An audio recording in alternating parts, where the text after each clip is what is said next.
Howdy, howdy, howdy, folks. It's your boy A43 back with another video for ya. And today we have a tank review of the A43 BP, which is A43 Black Prince, which means that this little tier 6 guy, he's got the whole of a Black Prince, more or less. The armor has been ratioed down because it's a tier 6, not a tier 7 anymore, but nonetheless, this boy, he's got some armor for him for a tier 6.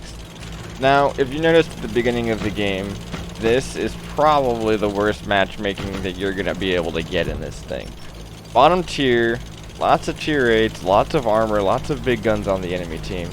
But this is the perfect example of what this tank is capable of. Not sure if you guys are familiar with the YouTuber Eclipse, but he just recently put a video out about this where he got into some very nice matchmaking with it, and it performed amazingly. Now you're going to see how well this thing performs when it's at its worst matchmaking. So this is going to be a real nice video for you.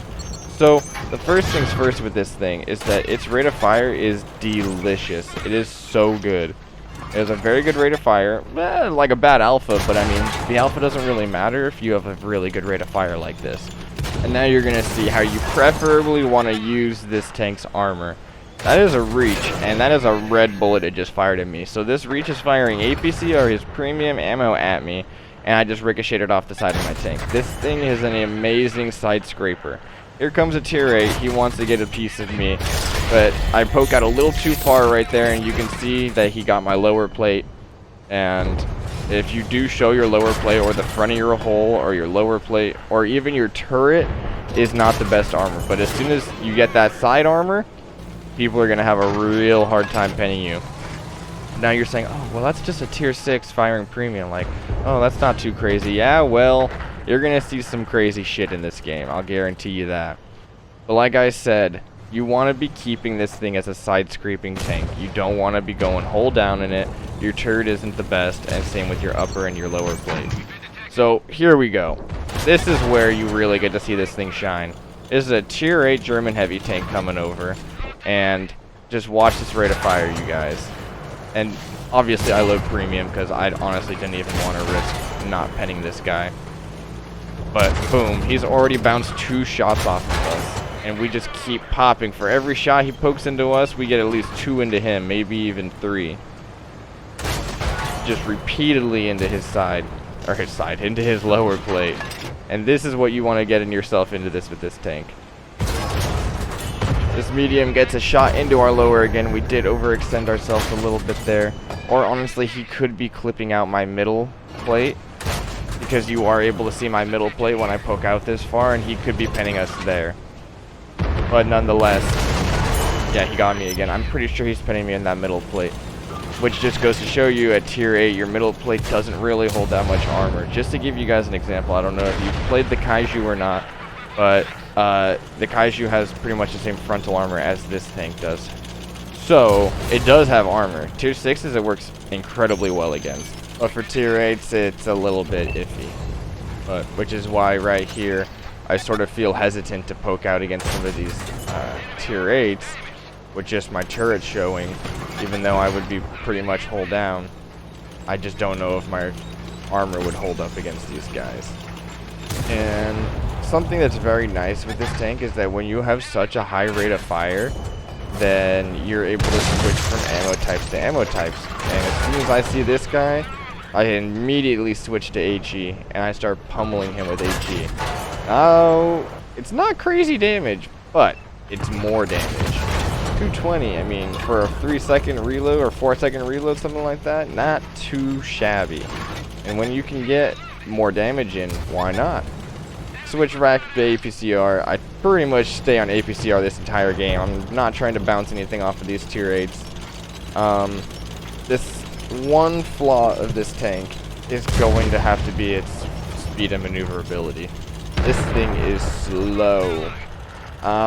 Maybe you can counteract that with a equipment boost to the engine. I didn't have any equipment on this tank at the time of playing it, so this is as bare bones stock as you're gonna get it, except I have a full crew in it. But yes, the speed in this thing is killer, and not in a good way. So we are going to finish off that guy, and we are going to make our way around and try to get some shots into this guy. He is more or less a one-shot for us, if RNG blesses us, but it does not, because there's some rocks there that I did not see through the bushes. And there's just 2 TDs left, and I'll give you a hint. We are not going to be able to catch them, and that is my big thing on this thing. My big thing on this thing. Can I use words? This is my big takeaway from this tank, is that even though the armor is amazing, that it has to be sacrificed somewhere else in the tank, and in this case it is the mobility. I mean, 13 kilometers an hour, this is just painfully slow. Painfully slow. And I hate to say it, but if you aren't side scraping, this thing's armor isn't going to hold up very well against tier 8s. So, it's sort of a niche tank, you know. It plays a lot like the regular tier 7 Black Prince. If you keep this thing side scraping, it's going to do very good for you.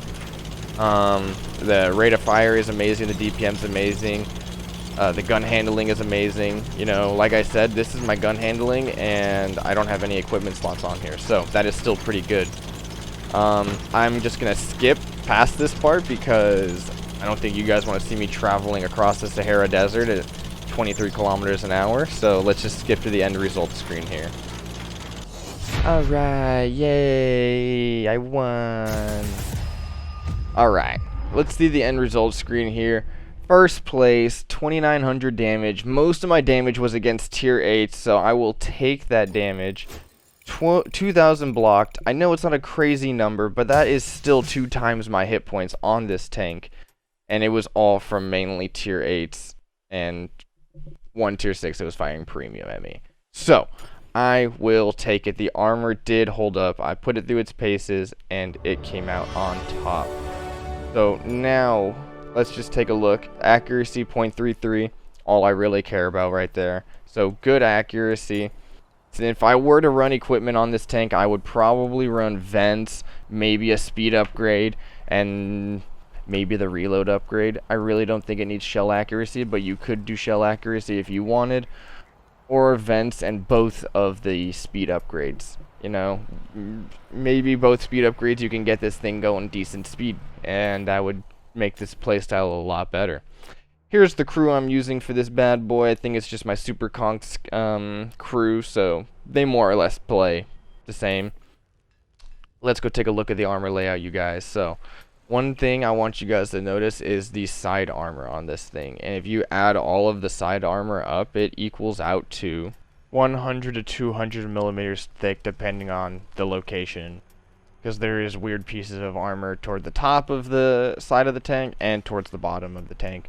So, either way, even at its lowest, 118 millimeters, is a lot of armor to be side scraping with. That is including tracks and everything. And you can see right here that it's like 152 for its upper plate and its turret, which is not bad, you know. It's okay, but it's not crazy good when it gets to tier 8s. Lastly, we'll talk about the detailed statistics here. Like I said, there's not a lot of stuff here that I really want y'all to focus on. You can focus on the aim time, which is good, accuracy, which is great, reload speed, also good. Its shell velocity for premium ammo, 1,105, amazing for a tier 6 especially. And then you see the things that aren't so good. 600 horsepower, top speed forward 23, reverse 12, full rotation 18 degrees. It's like I said, the mobility is this thing's downfall, its armor and its gun handling is its upsides. I hope that you guys found this gameplay interesting and useful, and I hope you guys learned something. No matter what, you guys got this tank for free if you completed the season pass, so you're stuck with it even if you want it or not. I don't play tier 6s. I don't go down to these dark low tiers, but it was good just to come down here just for a minute and never come back again until I get another free tier 6 from Wargaming, which inevitably will probably be next season pass. Who knows? Anyway, you guys, I hope that you enjoyed this video. If you did, ammo rack the like and subscribe button. Hit the bell in the top right. It'll let you know when I drop another video.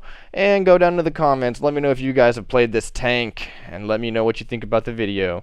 Alrighty, you guys. I'll see you in the next one. Adeuces.